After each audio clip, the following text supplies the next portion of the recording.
Welcome to your webinar on flexible dieting. I have just realised that I am wearing the same jumper as what I was wearing on my last webinar.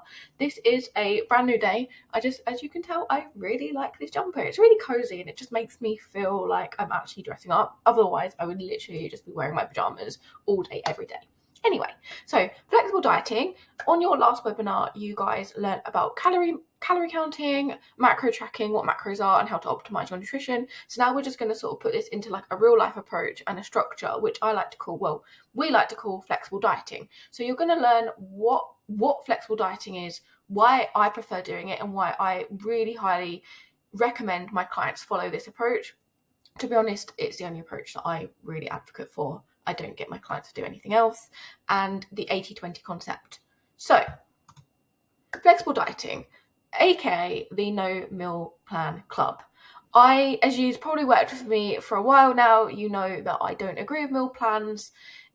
They have their place, don't get me wrong. So on the odd occasion, I've had a couple of one-to-one clients that they're really, really struggling, and then I have to give them a meal plan, but it's a guided meal plan in a sense that it's still having their choices. Because that's the thing, is that if you have a meal plan, chances are there's going to be something that you don't want. It's not teaching you anything about nutrition. You're just following guidelines, which is why flexible dieting on your own accord is really helpful. I like the phrase, give a man a fish and he will eat for a day. Give a man a rod and he will eat for a lifetime. And it is so true. I could give you guys a meal plan and then, okay, cool, you'll eat to a calorie deficit, you'll reach your goals. But then when you come off that meal plan, you'll have no bloody idea what to do. You won't know what macros are. You won't know how to eat or fend for yourself. So that is why we really like the flexible dieting approach. So all flexible dieting is that you will have your calories and your macros, and we know that macros are protein, carbs, and fats. You will have these targets. If you hit these targets, so for us, it is calories and protein. I'm not too fussed where you get these from. If you hit those with your fiber intake as well, you can have whatever you want. You've probably seen this phrase before. It's if it fits your macros. It's very, very American. The Americans love this phrase, and I like it too. So yes, okay, as long as it fits within your macros, as long as it fits within your calories and your protein, you're good to go. The idea of flexible dieting is that we give you some sort of anchor points to help you having a structure. We know that from a consistency point of view, structure helps you stay in the zone, helps you stay consistent. And also, as I preach this all the time, yes, okay, it might be good looking in the mirror, but if you don't care about your health, then what is the bloody point of looking good in the mirror? So the idea of flexible dieting is it gives you the holistic approach to nutrition. It gives you that balance of being able to have a little bit of what you want, but still having those health markers, still valuing what you're putting into your body. So having that really, really good strike balance, which is not easy, but that is my approach to coaching, and that is why I am here to help you guys reach that. So I believe that it is a good approach to nutrition because you can carry it forward for the rest. I put the best of your life, I meant the rest of your life. So it's not just about dieting. Flexible dieting isn't just when you're in a diet and you're aiming for fat loss. It isn't just about that. The idea is that you take this concept for the rest of your life. Now, you won't be counting calories for the rest of your life, but you're still going to follow the 80-20 concept, which we'll move into a second. You're still going to follow where you're including everything that you want, having everything in your life, having a little bit of pizza, having a little bit of like a glass of wine, whatever you fancy, including things, not just sort of demonizing food groups. And this stops the rigid approach to nutrition and dieting, which unfortunately we have come to a really good way of life of doing this. This is pretty much what all diet plans are. Even, Slimming World, they say that they like this balance, but you can't have this because it's got a sin on it, or you can't have this, or they're like, so the idea is the flexible dieting. I will be honest, it is harder because we as humans love the all or nothing approach. We love the, no, can't have that. Okay, I get to here, or okay, fuck it, I'm just going to go everything. We love that, that pendulum swing. And what's hard is being able to create that balance. But again, that is what I'm here to help you with.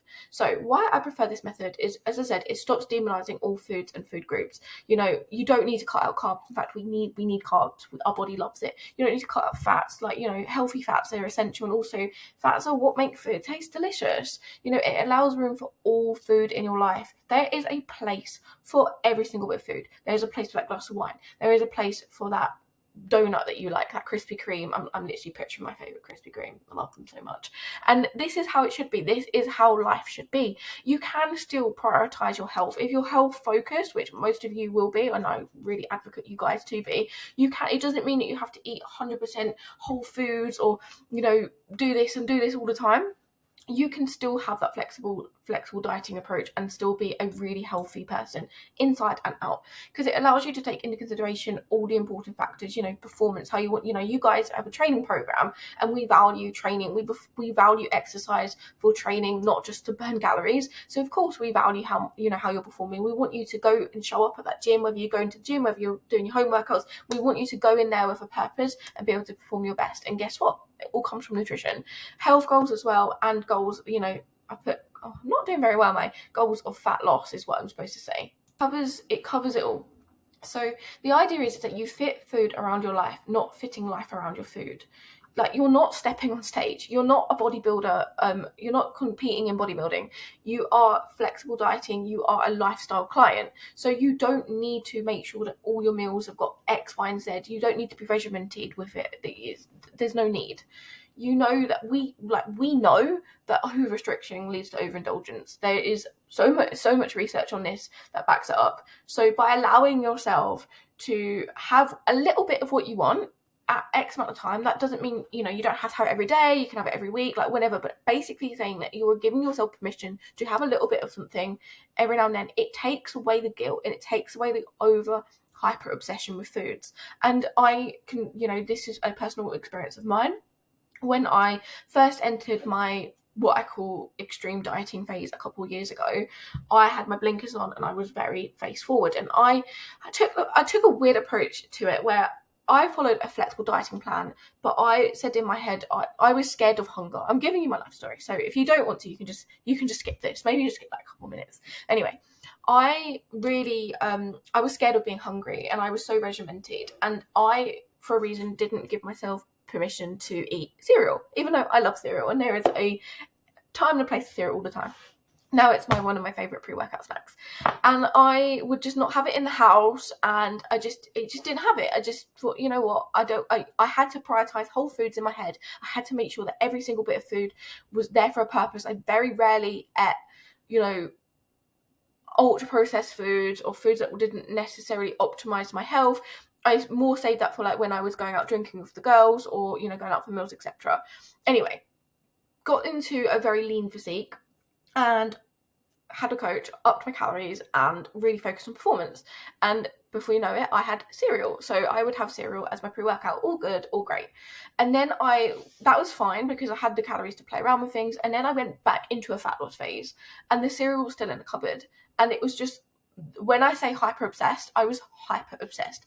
I had at night, I would have these cravings for cereal, and it was, I don't want to call it binge eating because it wasn't like that, but it had similar attributes, and it would be all I could think about. I just could not get away of having cereal. It was terrible. I would go into the cupboards and I would raid the cupboards and I would eat the food, and while I was eating the cereal, it was always like Cocoa Pops or even like Rice Krispies, I would just feel so ashamed of doing what I was doing, and I would like weigh out the food to keep myself accountable, but I just couldn't stop and I couldn't control it. And anyway, long story short, done a lot of work, realized that it was because I was restricted during my fat loss phase. I restricted it, even though I really wanted cereal. In the back of my head I really wanted it, but I just said I couldn't have it because I was scared of being hungry.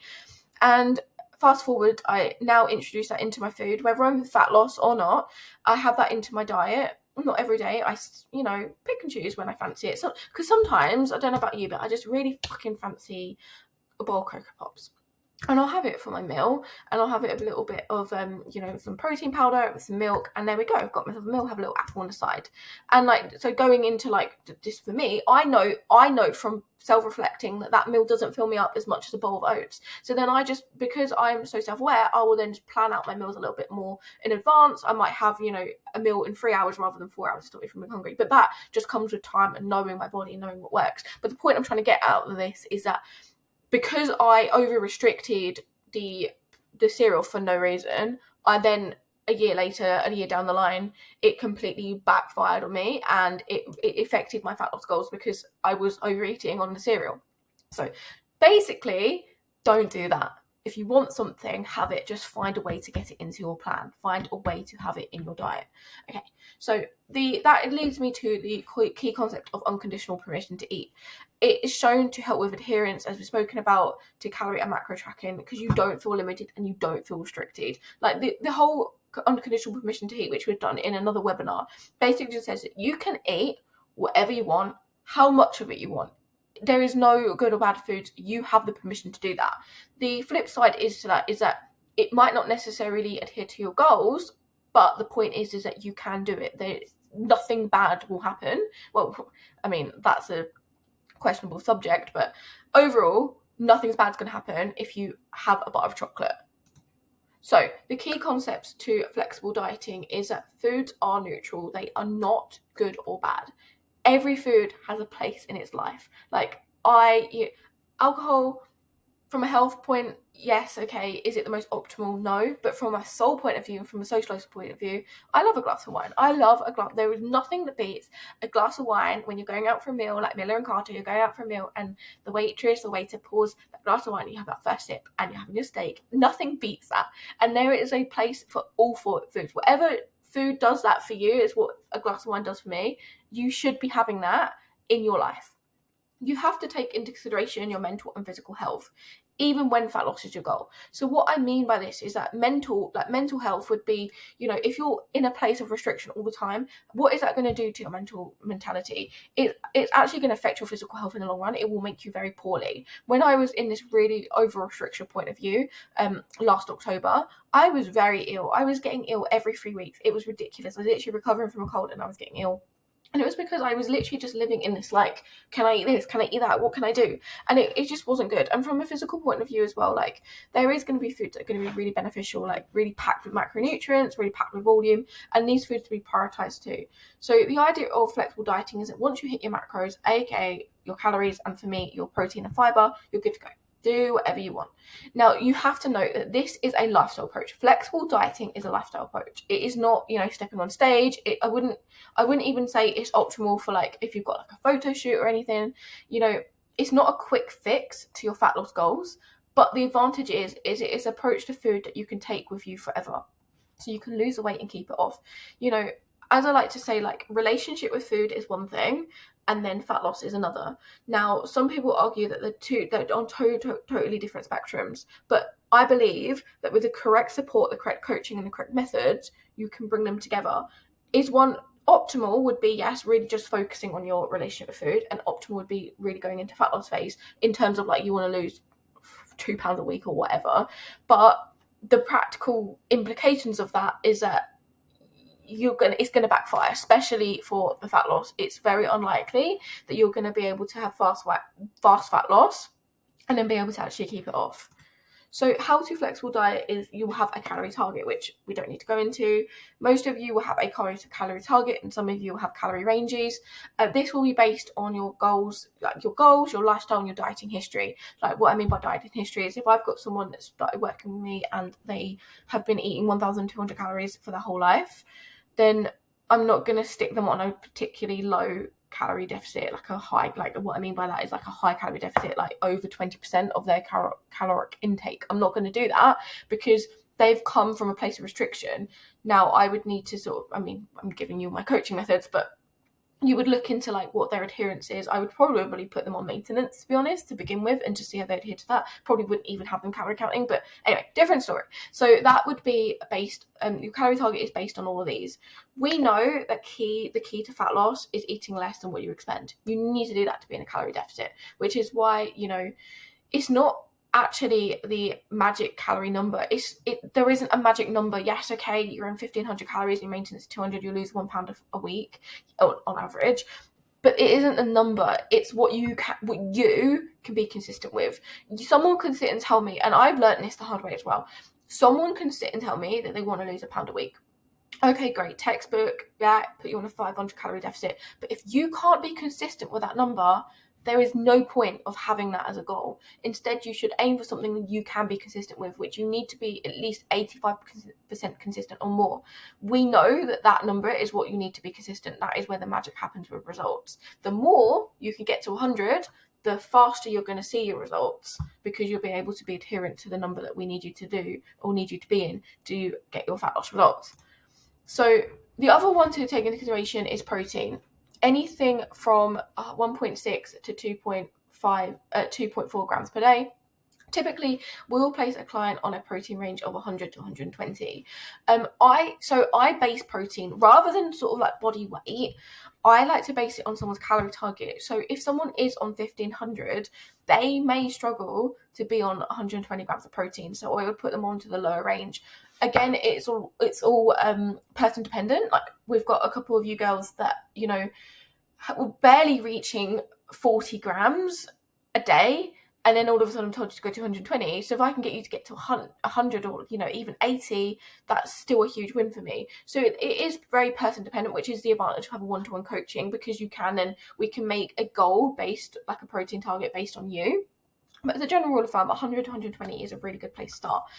I would say that this is more important in the sense of like being able to be flexible diet and adhere to it. Is 3 to 4 servings of protein a day. 25 to 40 grams per meal is really ideal.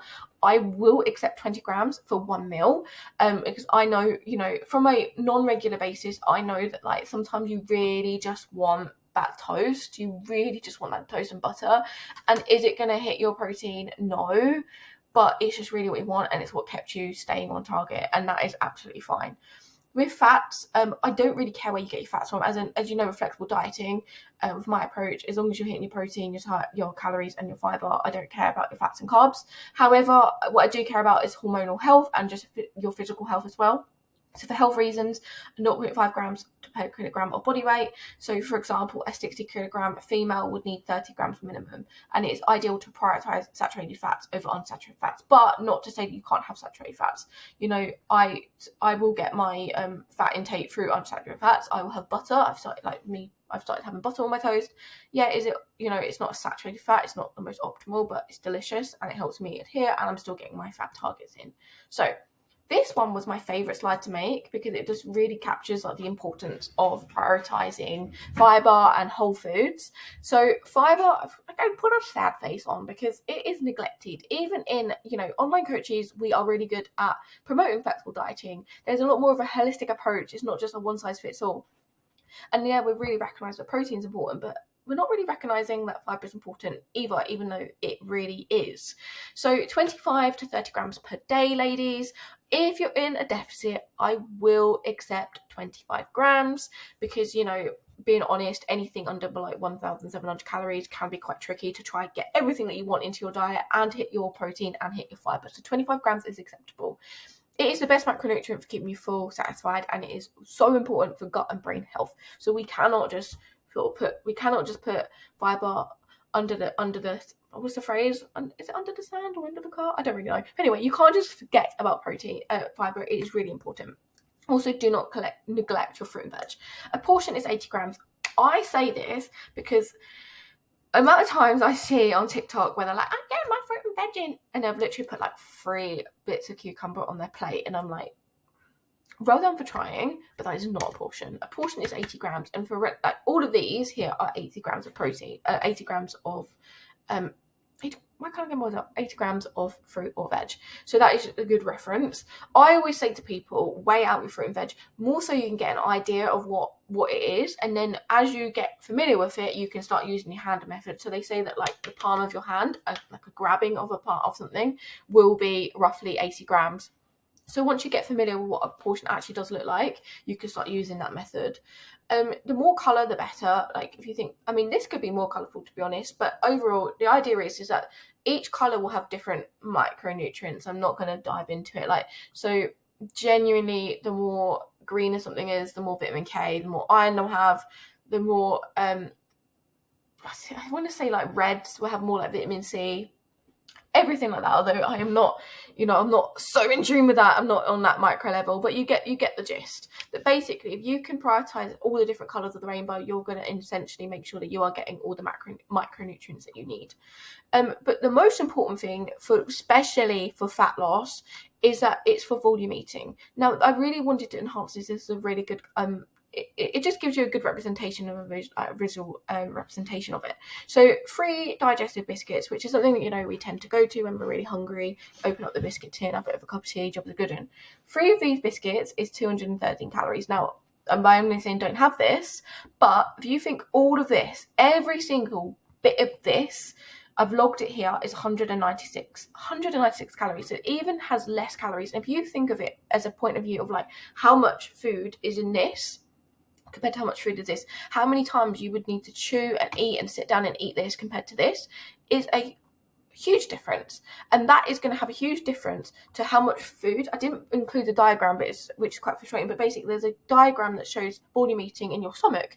And if you were to eat all of this, not that you would eat all of this in one sitting, but say you would eat all of this in one sitting, it fills up your stomach, all of your stomach, to comparing this that wouldn't even leave a dent in it. And from a brain receptor point of view, your brain registering you're full, that is crucial. You need to do that. Like, I could literally practice this until I preach. I believe that volume eating is the key. Like, a lot of people will say volume eating is the key to fat loss, but actually the volume eating is the key to maintenance, because your body is driven. You are driven to eat a certain amount of food, and if you're filling up your food with ultra processed foods, your diet with ultra processed foods, you're not going to get your brain is never going to register that you're actually full and satisfied, let alone getting nutrients. So yeah, that was just a really good example. And also, like, look at the fiber difference. Is that for the same calories, you're getting 1.6 grams of fiber, and then for even less calories, you're getting 15 grams of fiber. So you're getting over half of what you need just by fruit and veg, which is why I'm a massive believer of like actually aiming for like 6 a day rather than just 5. You know, when I'm really going for fat loss, really going for it, I can rack up about 10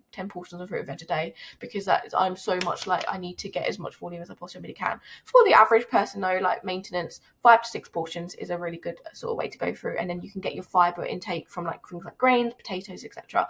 That is something to point out as well. White potato does not count as one of your 5 a day, I'm afraid. Really sorry. But sweet potato does, like 1 portion. Like, obviously filling up 300 grams of sweet potato doesn't mean that wouldn't be 3 portions of your fruit and veg. It would only be 1. Same with fruit juice. So with fruit juice, when you are blending the fruit, it releases the sugars. So it means that you are not going to get the maximum. You're not going to get the maximum nutritional standpoint, and more from a digestion point of view. So if you think your body would have to break down those sugars, and that is registering, you know, your body has to do that, so it's registering digestion. If you're just drinking it straight, your body skips that process, so that's why you wouldn't necessarily feel as full. Also, you're not churning that sounds a horrible way of putting it, but a point, you're not churning food where you would have to churn this. Again, that's a really important part of digestion. Also, it gets rid of the pulp of fruit and veggies, and pulp is where the fiber is at, and we need fiber to stay full and satisfied, and that's where we're going to get the gut and brain health benefits. So I'm not saying don't drink fruit juice and smoothies, but just be aware of it. And being completely honest, they don't fill me up. Like, smoothies in the morning, like, yeah, okay, textbook, that sounds great, but an hour later I'm hungry. So I personally just stay away from them. But if you want them, have them, just be aware. So a practical look is, say I set calories for 1,600 to 1,700 a day, and your protein was at 120 to 130. This is like a rough breakdown of what it would look like for you.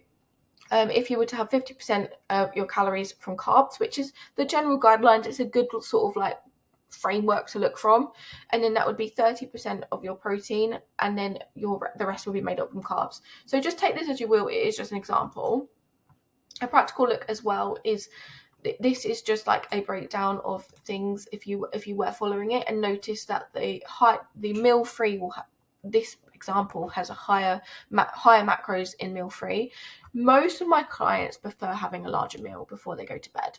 It's more for flexibility, because if you think you've got a larger meal, you've got more room to play around with. Also, it means that they're not going to be hungry at night. A snack between lunch and dinner will prevent that 4 p.m. crash. This is one of the biggest things that I recommend to people, is because if you think you have your lunch at 1, and then you might have to train when you get home, when you finish work, you might have to train, and then you train, and then you've got dinner at 7, you're going to be ravenous. So if you're not going to, you know, from personal experience as well, like when you're trying to cook dinner hungry, you're going into everything. You're going into the biscuits, you're going into, you know, all the cheese, and having a little bite. You're having a bite of everything, which isn't really ideal from a calorie point of view and any fat loss goal. So to prevent that, just allocate a snack. Have a snack between that will prevent the crash. And also, if you are training after work, it means you can have your snack, train, and then you can then go go in fueled and ready to perform at your best ability. So one of my other favourite slides that I made was a practical look. So this is just an example of a day of eating. So 1,554 calories, so actually less than what someone I even would typically put someone on, depending on who you are. So say 1550. This is just a macro breakdown. As you can see, it's close to the 1500. 50%. So an example would be protein, yogurt, granola, and berries. This is like my go-to. Like I literally, if clients are struggling what type of breakfast, I'm like, have this. This fuel, you can buy it from basically most supermarkets. It's really good for protein.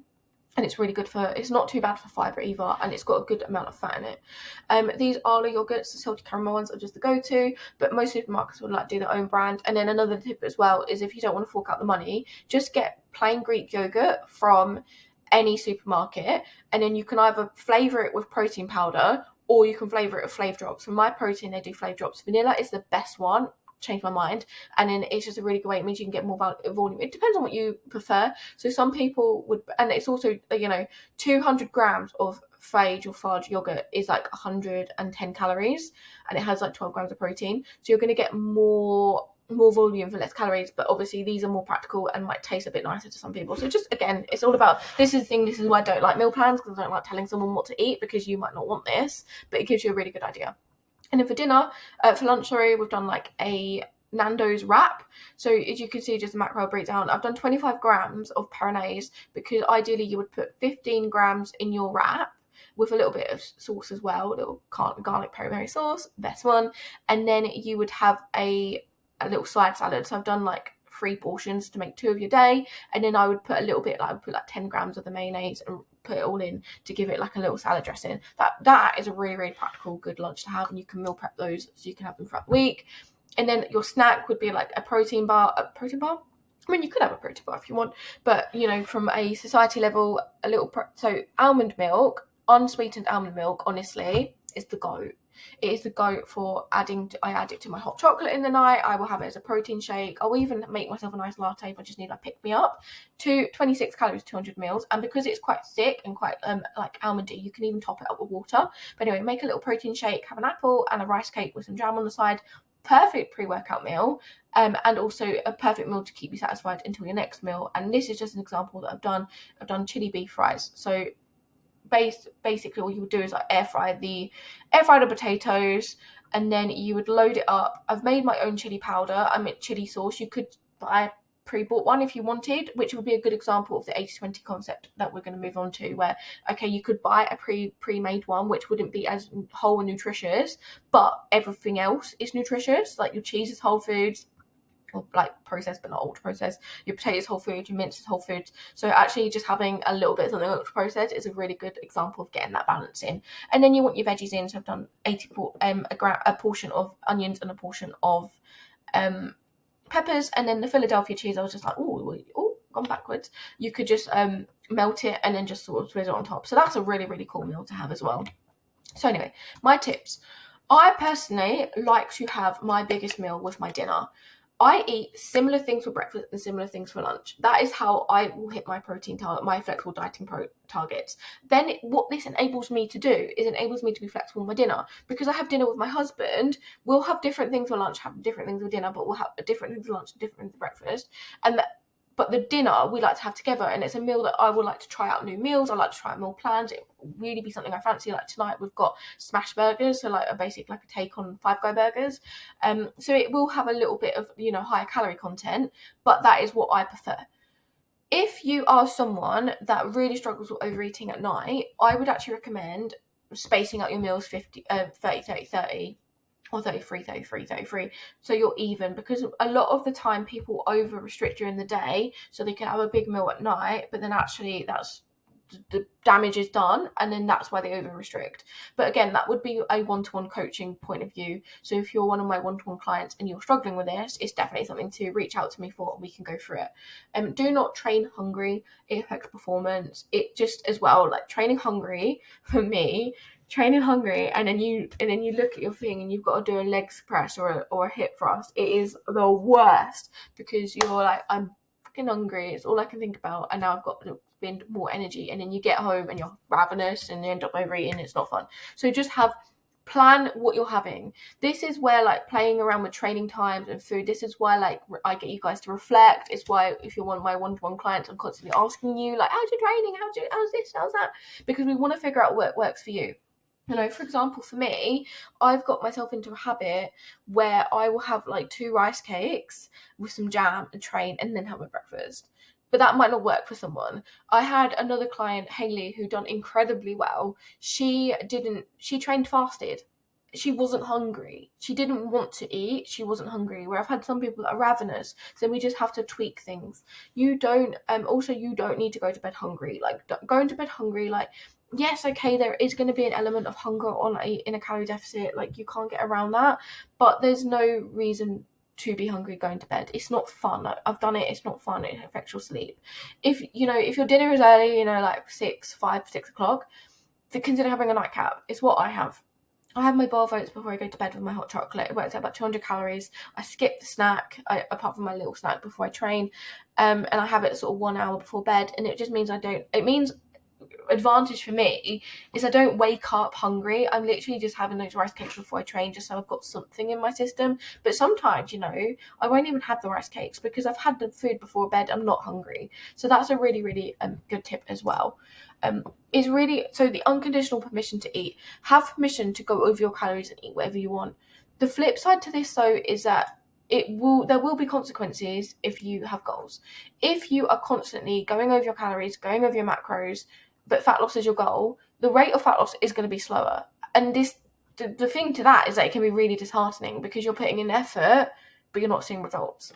So it's the same with maintenance.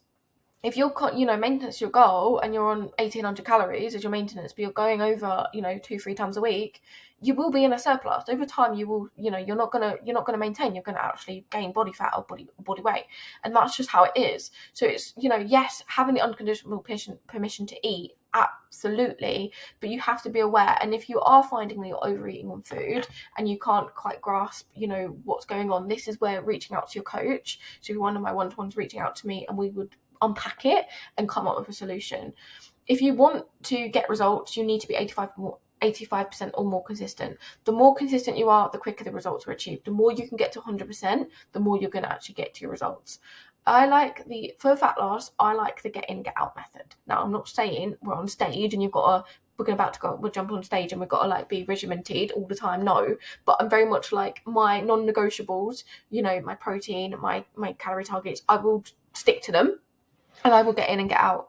But at the same time, it is worth finding that balance. For example, I'm going to a baby shower today, so next week. So I will find that balance and strike that balance where I can still have a little bit of everything, because that is the key to keeping, losing fat and keeping it off. You want to choose foods you want, but you want to understand from a health, performance, and a soul point of view. Understand, this is the key as well to unconditional permission to eat. Understand why you're eating that food. If you're eating that McDonald's, why are you eating it? Is it for health? No. Is it performance? No. Is it for soul? Is that what you really want? Ask yourself.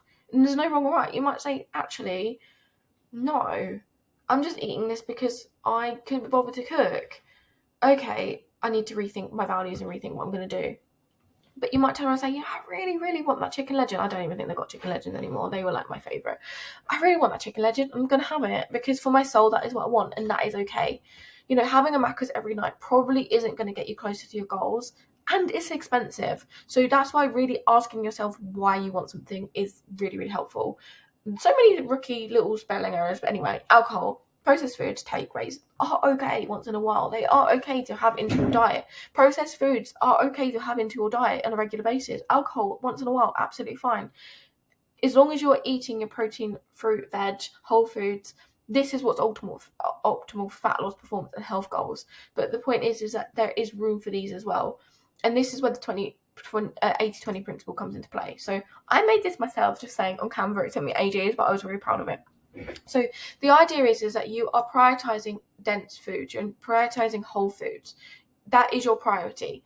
80% of your diet from a average is going to come from these foods, and then 20% is going to be the less nutritionally dense foods, the more, which allows you to have more food freedom and more of the soul foods, the foods that you actually really, really fancy.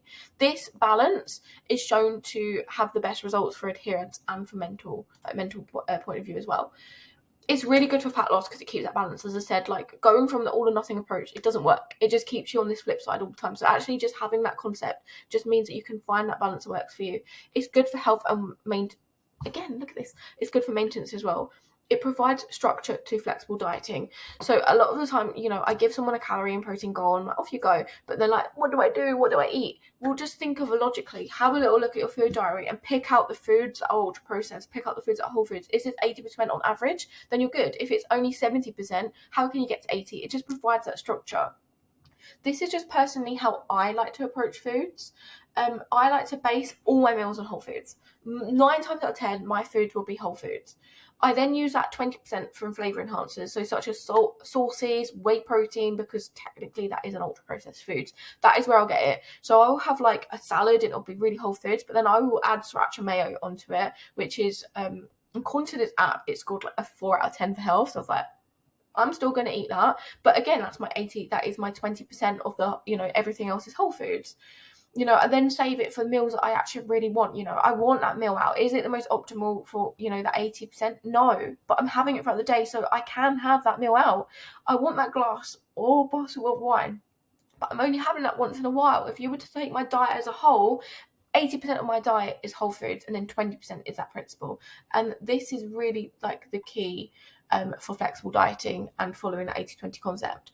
When flexible dieting, as long as you meet your calories, protein and fiber, you are free to go. You're free to do whatever you want. And that is the takeaway of flexible dieting.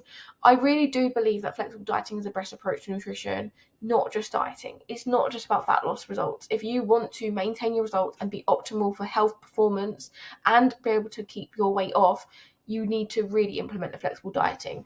A way to get this in is having your daily non-negotiables to keep the structure, having your protein servings, having your 5 portions of fruit and veg a day, not skipping meals because you can't be bothered to cook, because you're not hungry, telling yourself that you value your health, right? So you need to eat, you need to nourish your body.